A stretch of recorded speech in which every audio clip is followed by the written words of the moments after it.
Sejam todos bem-vindos ao nosso Evangelho no Lar da Casa Virtual Luz Espírita, com auxílio e proteção dos benfeitores da Colônia Espiritual Maria de Nazaré. O nosso grupo, em nome de toda a Cavile, agradece por nos receber em seus lares.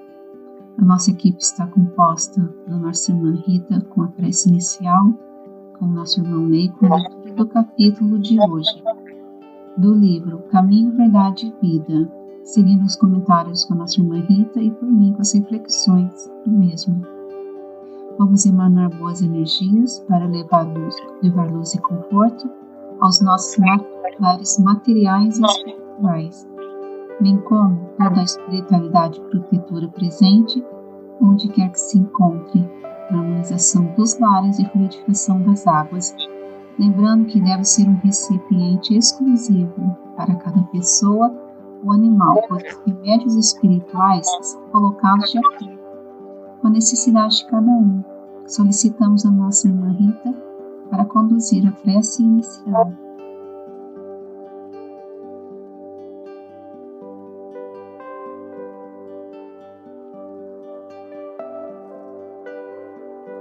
Pai Celestial, Mãe Divina, estamos aqui reunidos, Senhor, em Teu santo nome, para a realização de mais um Evangelho no Lar.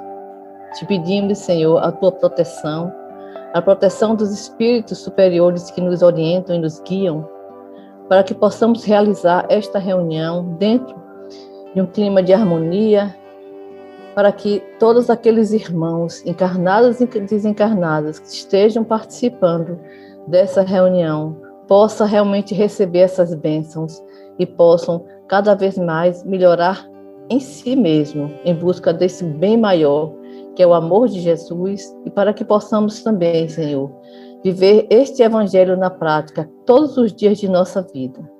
Assim seja.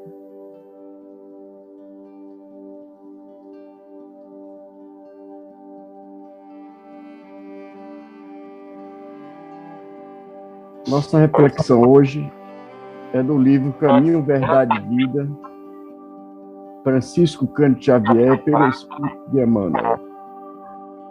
Capítulo 146, no trato com o invisível. É chamados a si, disse-lhe por parábolas, como pode Satanás expulsar Satanás? Marcos, capítulo 3, versículo 23.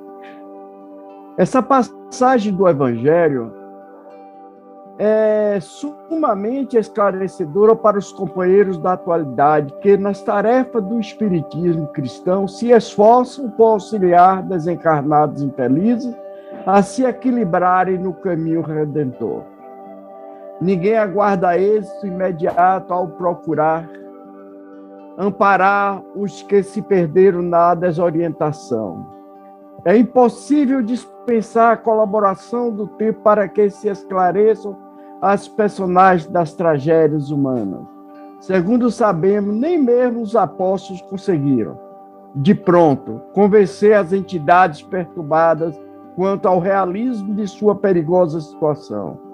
Todavia, sem atitudes esterilizantes, muito pôde fazer o discípulo no setor dessas atividades iluminativa. Na atualidade, os companheiros devotados ao serviço ainda sofrem a perseguição dos adversários da luz, que lhes atribuem o sombrio pacto com os poderes perversos.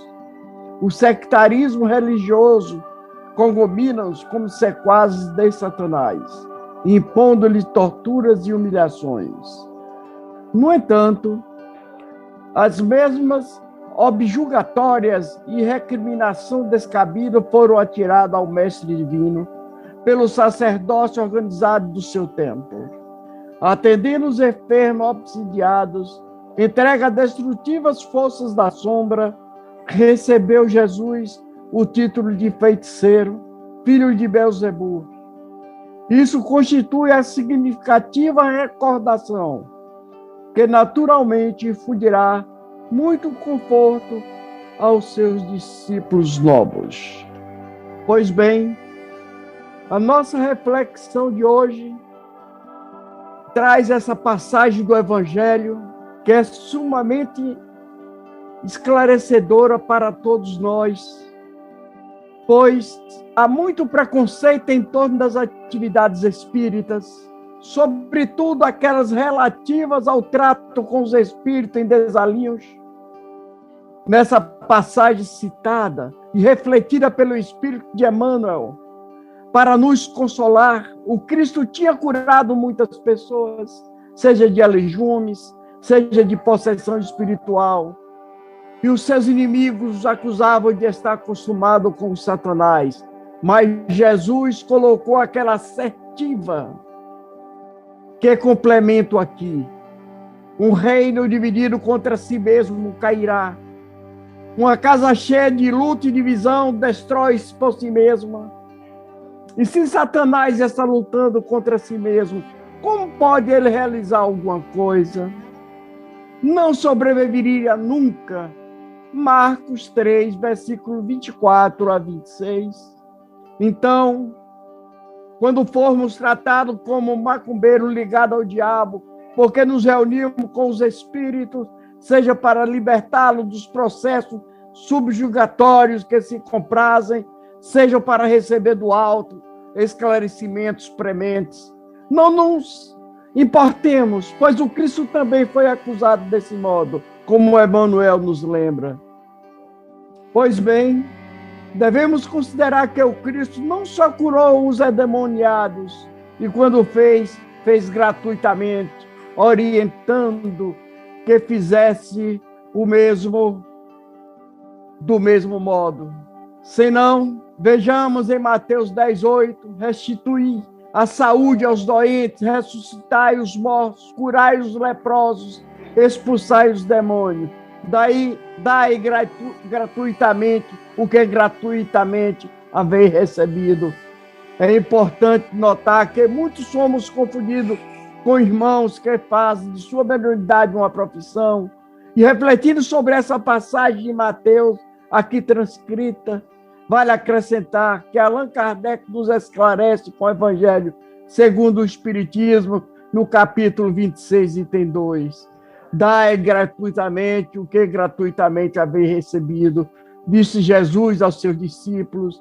E com essa recomendação, prescreve que ninguém se faça pagar daquilo, porque nada pagou. Ora, que eles haviam recebido gratuitamente era a faculdade de curar os doentes, de expulsar os demônios, isto é, os maus espíritos. Esse dom de Deus, esse dom Deus lhe dera gratuitamente para alívio dos que sofrem, como meio de propagação da fé. Jesus, pois, recomendava-lhes que não fizesse dele objeto de comércio e nem de especulações e nem meio de vida. Bem compreendido, devemos ser tarefeiros da seara do Senhor, ajudando voluntariamente as equipes socorristas do plano espiritual, no seu trabalho de orientação aos espíritos que praticam as obsessões, sem pressa de sucesso, e sem nos colocarmos como adversário dele, mas como os irmãos em seu auxílio, trabalhando com a bondade, com acolhimento e bondade, de tudo que possamos fazer para que nosso auxílio seja realmente de atender aos irmãos que mais necessitam. Que Deus nos abençoe.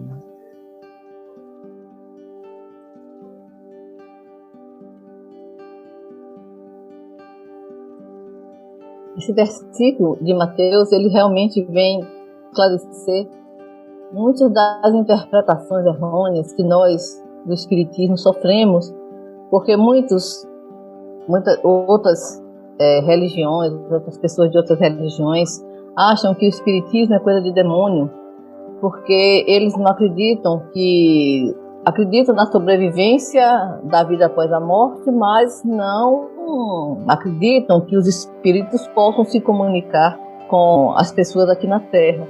E aí toda e qualquer possibilidade de comunicação é logo atribuída a demônios. Inclusive, em algumas famílias, a gente vê crianças com uma mediunidade muito forte, crianças que veem, que conversam.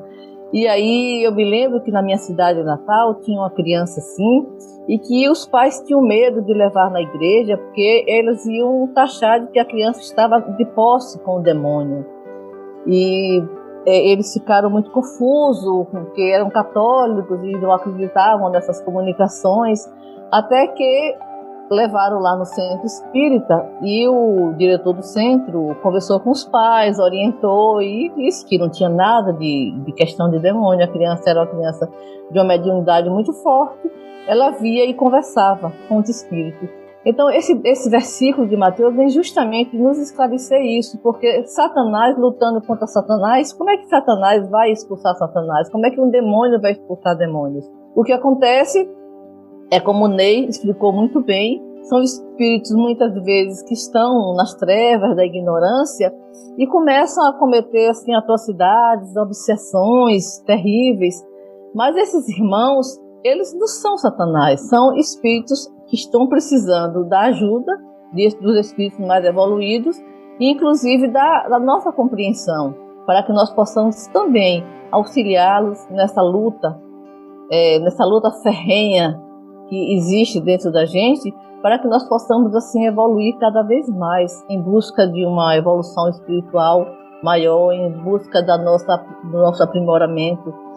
Então, essa coisa de Satanás foi uma criação criada, né, por muitas religiões, por muitas seitas, mas que não tem nada a ver com os espíritos desencarnados.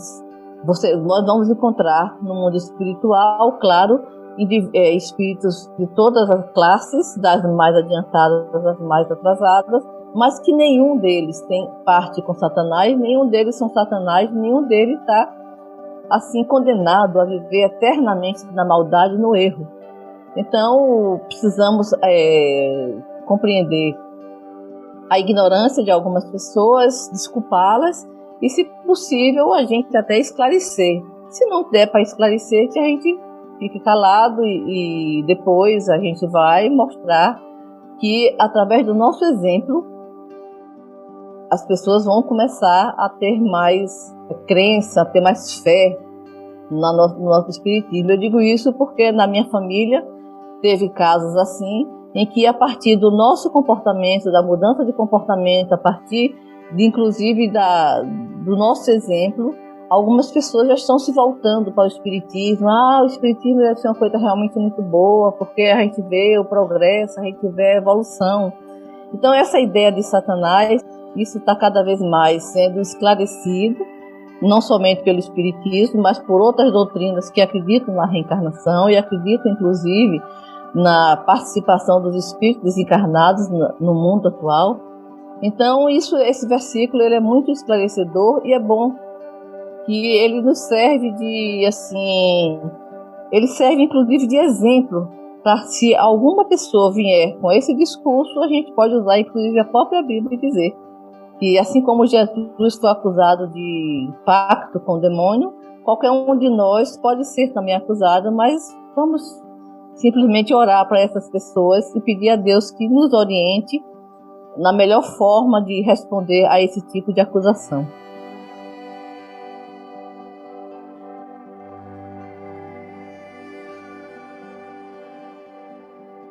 A mediunidade é um dom divino que nos dá a oportunidade de contato com os benfeitores, que traz a todos o conhecimento e o auxílio, nos auxiliam na cura do corpo e da alma. Lembramos que Jesus disse: vós sois deuses. Compreendemos isso não com a pretensão de se igualar a Deus, mas compreendemos que somos imperfeitos, porém a prática do bem nos fazem a imagem e semelhança de Deus. Sigamos em frente, auxiliando o próximo dentro das nossas possibilidades. Como a Rita bem destacou, precisamos ter a compreensão com os nossos irmãos que não têm o conhecimento da doutrina. Sigamos então auxiliando com ânimo e mantemos firmes na fé, seguindo o exemplo do nosso Jesus e colocando na prática os ensinamentos do Evangelho.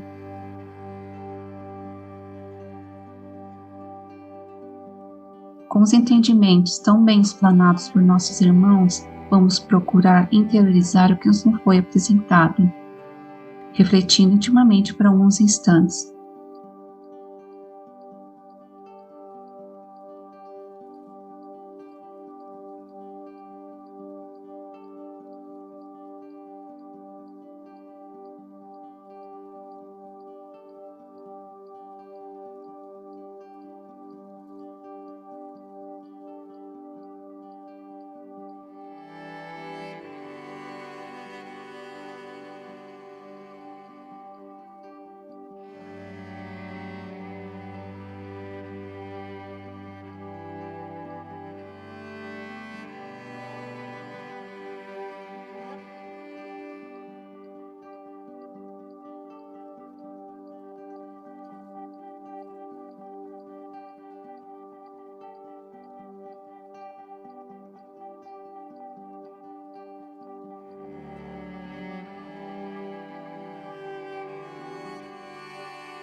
Elevemos nossos pensamentos a Deus e, com o auxílio dos Espíritos de Luz da Colônia Espiritual Maria de Nazaré, pedimos paz e harmonia para todos que estão conectados conosco neste momento de amor, bem como a emissão de boas energias aos nossos familiares e irmãos encarnados e aqueles que se encontram no plano espiritual. Por fim, pedimos ao nosso Mestre Jesus e aos guias espirituais, principalmente os integrantes das correntes médicas do espaço, que coloquem em nossas águas os fluidos astrais, vitais, espirituais, a que cada um necessita para curar todas as enfermidades físicas, emocionais e espirituais, proporcionando saúde, vitalidade, equilíbrio e força nos trabalhos do bem. Agradecemos mais uma vez a oportunidade de estarmos aqui reunidos no aprendizado do Evangelho do nosso Mestre Jesus. Agradecemos o auxílio que recebemos da espiritualidade. Podemos nos manter firmes na fé, seguindo os ensinamentos do nosso Mestre.